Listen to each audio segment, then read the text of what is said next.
2000 Toyota Camry. And so we have that infamous problem vehicle, especially for body shops and especially for young technicians who don't know yet. In this case, I'm at one of my favorite body shops, and one of the younger technicians is going to be working on this vehicle, and he doesn't have experience with this. And in this body shop, I have not had a comeback or a recall on one of these with a failure because they don't know about this. So I just warned and notified the manager about this clip causing a comeback and a failure later on. In a collision, this needs to be removed. And I've made videos about this before, but just a reminder for your newcomers out there who are just starting to watch, this little tiny plastic clip right here breaks really easy. Often breaks when you try to reuse it, sometimes breaks when it comes off. And if you buy an aftermarket condenser, you do not get that clip, you do not get new O-rings, and you do not get oil for the lost oil from the recovery and the loss of the condenser. So if a condenser gets slight damage on it in a body shop and it's going to be replaced, there's an accumulation of oil that gets left behind after the refrigerant gets recovered in all the lines. In every one of these little tiny tubes, a small amount of oil gets left behind.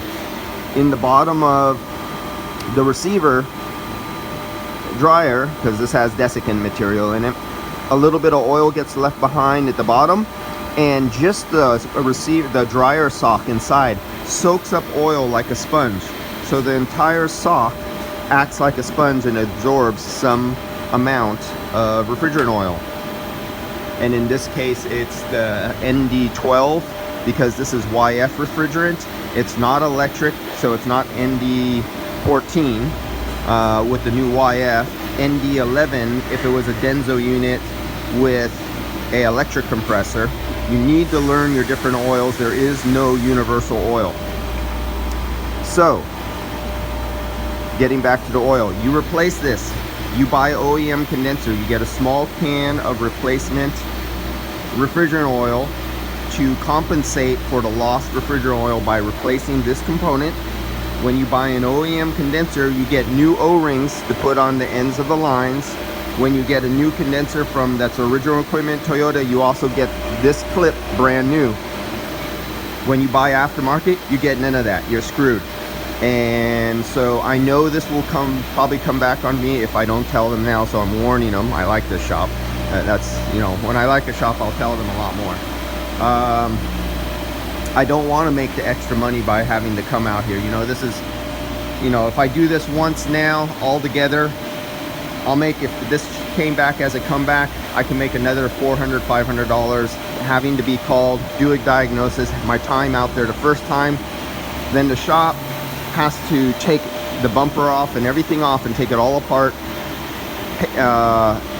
to replace the condenser. And then they have to call me back out to recharge it again, and I charge and I charge and I charge again. And some people told me, oh man, you can make, if you don't tell anybody about this, you can make a lot more money because this is new from Toyota, and there's a lot of failures on it because guys try to use reuse the clips. That's not the idea. I have so much billable labor hours from morning to night every day for the last 27 years. I don't need no more work like this. This is bad work. This is the kind of work that gives a shop a bad name because they're not educated about it. They don't know about it. This is not their primary job. They're a body shop, not a mechanical shop. They're not an AC specialty shop. So they would not know about this little failure part. And if this fails on the customer gets mad at the shop. The customer doesn't get mad at the insurance company. It makes the mechanic look bad. It makes the shop look bad.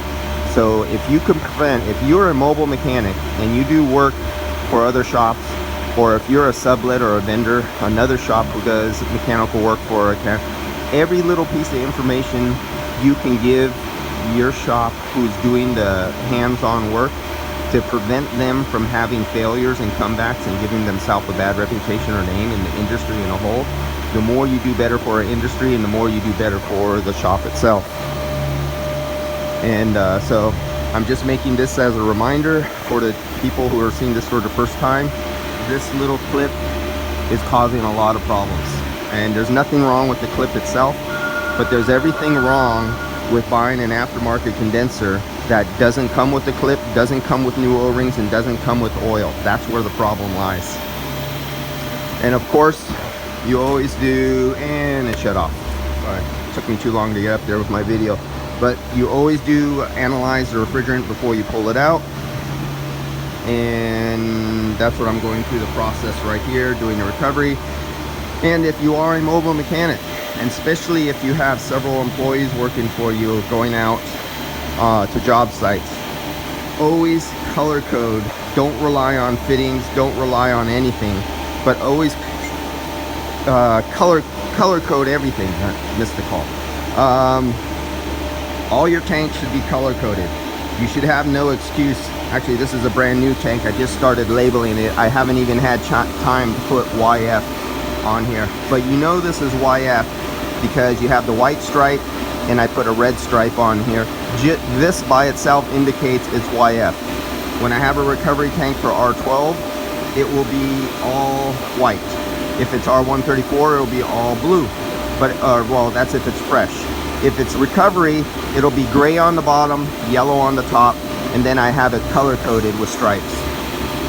There is no way, unless you're really badly colorblind, even if you didn't pay attention to having to write down anything, everything is marked everywhere. This one will be marked, it'll get marked, as you can see it's fading off. It gets marked on the caps, it gets marked on the inside here what kind of refrigerant, right across the front, right across the back. You leave no excuse for contaminating and cross-contamination of refrigerant. You always use a refrigerant identifier, so you have no excuse to not know what kind of refrigerant came out and where it goes. There's no excuses for that. Shops that do not have a refrigerant identifier are the main cause of the contaminated refrigerant out there, and they either need to be educated or eliminated. That's it for today, but this is our hot topic for today as just a reminder because I've done this video a few times before. All right, see you guys.